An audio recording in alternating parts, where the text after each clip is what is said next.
16 एक और जन्मदिन। हरिशंकर परसाई, जन्म सन 1924, निधन सन 1995। हरिशंकर परसाई का जन्म जमाने जिला होशंगाबाद मध्य प्रदेश में हुआ था। उन्होंने नागपुर विश्वविद्यालय से हिंदी में MA की उपाधि प्राप्त की। 1997 से स्वतंत्र लेखन की शुरुआत की। जबलपुर से वसुधा साहित्यिक मासिक पत्रिका का संपादन किया। उन्होंने कहानी, उपन्यास और निबंध भी लिखे, परंतु मुख्य रूप से कहानियाँ, उपन्यास, निबंध लेखन मुख्यतः व्यंग्यकार के रूप में विख्यात है। प्रस्तुत व्यंग्य रचना उनकी मेरी श्रेष्ठ व्यंग्य रचनाएं संग्रह से ली गई है। एक और जन्मदिन कहानी में जन्मदिन के बहाने उन्होंने अपने विचार व्यंग्य के साथ हमारे सम्मुख रखे हैं। जन्मदिन किसे और कैसे मनाना चाहिए उसे व्यंग्य, हास्य कटाक्ष के माध्यम से उजागर किया है। मैं जन्मदिन छिपाता हूँ, पर गलती से एक किताब के फ्लैप पर मेरी जन्म तारीख छप गई थी। कुछ लोगों को यह भेद मालूम हो गया। उस दिन सुबह एक प्रोफेसर साहब आए। वह गुलदस्ता लिए थे। उन्होंने मेरे हाथ में गुलदस्ता दिया और बोले, आज आपका जन्मदिन है। मैं सचमुच भूल गया था, भूल जाना भी चाहता हूँ। मैंने ऐसा कौन सा पराक्रम कर दिया कि 1 साल और जिंदा रहा। मैं तो अपने गुजर बसर लायक कमा लेता हूँ बस। काला बाजार से भी सामान खरीदकर जिंदा रह लेता हूँ। मैंने कौन सी जीवनी शक्ति 1 साल में बिताई कि मुझे बधाई दी जाए। जन्मदिन की बधाई देना हो तो मेरे सामने के इन झोपड़े वालों को दो, जो एक टपरी बनाकर रहते हैं। जमीन गीली है, सांप बिच्छू निकलते हैं। इन्हें भरपेट खाने को नहीं मिलता। ये रोज मरने को होते हैं, पर मौत को जीत लेते हैं। ये 1 साल और खींच ले गए, मरे नहीं, तो जन्मदिन की बधाई चाहिए। ये जीने की इच्छा को खाकर जीवित है, उसी में से प्रोटीन निकालते हैं। पराक्रम ये करते हैं कि साल पर साल निकलते जाते हैं, पर मरते नहीं। तो एक ही आदमी गुलदस्ता लेकर आया। मैं दुखी हुआ। यह याद दिलाना क्या अच्छी बात है कि तुम्हारी उम्र 1 साल और बढ़ गई। कोई यह बताए कि उम्र 1 साल कम हो गई तो बड़ा अच्छा लगे। सोचा कि अखबार में छपवा दूं कि परसाई जी ने अपना जन्मदिन बड़ी सादगी से मनाया। कमबख्त कोई आया ही नहीं, तो सादगी से मनाना तो मजबूरी ही हो गई। वह अध्यापक सुबह याद दिला गया तो दिन भर दिल विचलित रहा। अब कोई आया, अब कोई आया।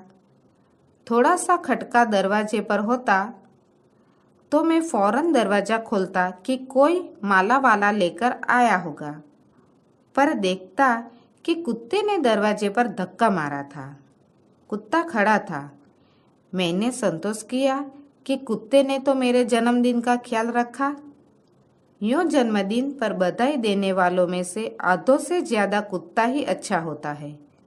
आदमी के मन में नफरत है कि साला अभी भी जिंदा है, मरा नहीं, पर ऊपर से हंसकर माला पहना रहे हैं। कहते हैं 100 साल जियो। 100 साल जी गया तो तुम्हारी खटिया खड़ी हो जाएगी। नहीं, मुझे ऐसों के हाथ से माला नहीं पहनना। एक मेरे बुजुर्ग मित्र है, 2 महीने से कह रहे हैं, याद है हमें तुम्हारा जन्मदिन, बड़े ठाट से मनाएंगे, कहीं बाहर मत चले जाना। पर उन्होंने भी कुछ नहीं किया। बात यह है कि वह 1 अप्रैल को पैदा हुए थे। जो अप्रैल फूल के दिन पैदा हो उससे यह उम्मीद की जा सकती है। इनका जन्मदिन मनाने में हमें बड़ी तकलीफ हुई। हम अखबारों में सूचना छपाते, कार्ड बांटे कि इनका जन्मदिन 1 अप्रैल को मनाया जाएगा, पर लोग आते ही नहीं। वे समझते कि अप्रैल फूल बनाए जा रहे हैं। आखिर एक साल हम लोग लगभग 100 लोगों के पास गए और कहा, हम भगवान की कसम खाकर कहते हैं कि इनका जन्मदिन 1 अप्रैल को ही है। हम आप लोगों को बेवकूफ़ नहीं बना रहे। देखिए, बेचारे का क्या दुर्भाग्य है कि दुर्घटनावश 1 अप्रैल को पैदा हो गया तो उसका जन्मदिन भी नहीं मनाया जा सकता। माना कि उसने जल्दी की, एक दिन बाद भी पैदा हो सकता था, पर जो हो गया सो हो गया। आप लोग इस बार जरूर आइए। लोग आए और उनका जन्मदिन मनाया गया।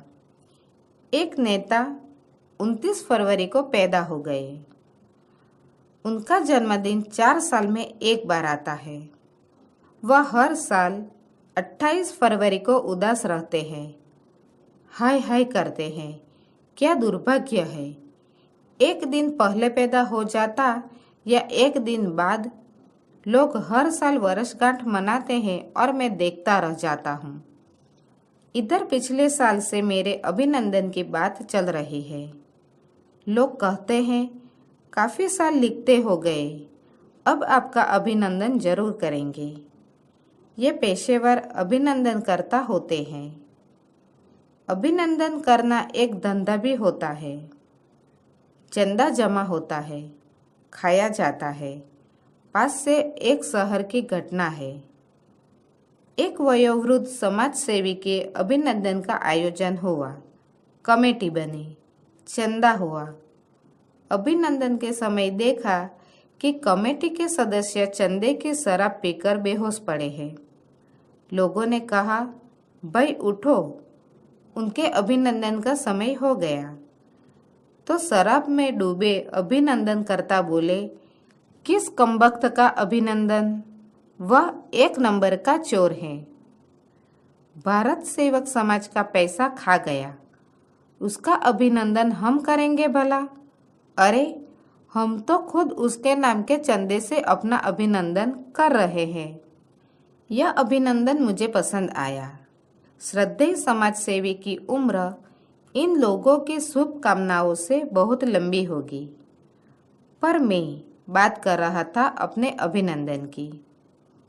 अभिनंदन के उत्साहियों से मैंने पूछा, सिर्फ अभिनंदन पत्र या प्रशंसा दोगे या और कुछ? वे बोले, क्यों नहीं, हम लोग द्रव्य संग्रह करेंगे और आपको थैली भेंट करेंगे। मैंने कहा, ठीक है, अपना अभिनंदन पत्र मैं खुद लिख लूँगा और छपवा लूँगा। इस झंझट में आप मत पड़िए। आप तो अधिक से अधिक मेरे नाम से पैसा एकत्र कीजिए। इसमें से 25% आपका, बाकी मेरा। वे लोग परेशान हो गए। कहने लगे, आप कैसे बात करते हो? हम आपका अभिनंदन करना चाहते हैं और आप हमारा ही अपमान कर रहे हैं। हम क्या पैसा खा जाएंगे? मैंने कहा, नहीं, मैं अपमान नहीं कर रहा हूँ, पर आप इतनी मेहनत करेंगे तो मेरा कर्तव्य है कि आपको महीन ताना दूँ। मैं मुफ्त में अभिनंदन नहीं करना चाहता। नतीजा बुरा हुआ। मेरे अभिनंदन की योजना अभी भी अधर में लटकी है। मेरी जबान ने मेरी थैली काट दी। कुछ लोग फिरका परस्त होते हैं, मैं फिक्रा परस्त हूँ। फिक्रा जबान पर आ गया तो निकल जाता है और उसके नुकसान में भुगतता हूँ। मैं देखता हूँ, देश के भाग्य विधाता जन्मदिन पर गले मिलते हैं, गुलदस्ते भेंट करते हैं, माला पहनाते हैं, इन नेताओं की फोटो छपती है। ये भाग्य विधाता है। मैं भी इन लोगों के जन्मदिन पर शुभकामनाएं भेजना चाहता हूँ, पर वह इस तरह की होगी। आप 1 साल और जीवित रहे, बड़ा कमाल किया। इस 1 साल में आपने देश की अर्थव्यवस्था को और गिरा दिया। बधाई। भ्रष्टाचार, मुनाफाखोरी, जमाखोरी को बढ़ने का मौका दिया। बधाई, आप चिरायु हो। पर मीसा के डर के मारे मैंने अभी यह शुभकामना नहीं भेजी है। इनसे क्या कहा जाए कि देशवासी रो रहे हैं और तुम गले मिलकर हंस रहे हो। पर अब मुझे अपना भी ख्याल करना चाहिए। अगले साल 2 महीने पहले से अखबारों के जरिए वातावरण बनाऊंगा कि फला तारीख को परसाई जी का जन्मदिन है और पूरे देश में हलचल मची है। तब कुछ ढंग का जन्मदिन मनेगा, वरना वही एक गुलदस्ता।